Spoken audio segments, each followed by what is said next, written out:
আমন্ত্রণ জানাচ্ছি ১ মিনিটে আজকের বাংলাদেশে। সাথে আছি আমি তাসলিমা তিথি। আওয়ামী লীগ ছেড়ে যাওয়ায় অনেক নেতা হারিয়ে গেছে বলেছেন শেখ হাসিনা। দেশি বিদেশি ষড়যন্ত্র চলছে, ঐক্যবদ্ধ হতে হবে বলেছেন কাদের। খালেদা জিয়ার হৃদযন্ত্রে পেসমেকার বসানো হচ্ছে। খালেদা জিয়াকে বিদেশে পাঠানোর সুযোগ নেই বলেছেন আইনমন্ত্রী।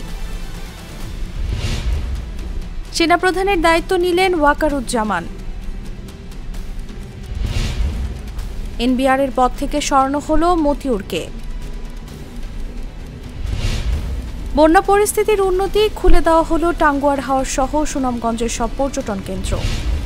তিস্তার পানি নিয়ে আলোচনায় ভারতের কারিগরি দল আসা খুবই ইতিবাচক বলেছেন পররাষ্ট্রমন্ত্রী। বরগুনায় ব্রিজ দুর্ঘটনায় শিবচরের পাশাপাশি শায়িত হলেন মা মেয়ে সহ ৭ জন। বাড়তে পারে দিন ও রাতের তাপমাত্রা।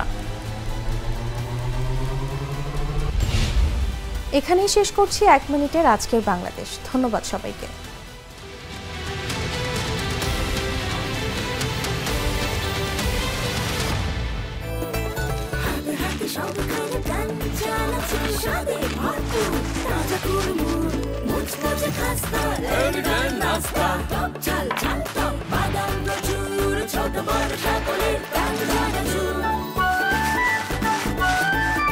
স্বাদে ভরপুর প্রাণ চানাচুর।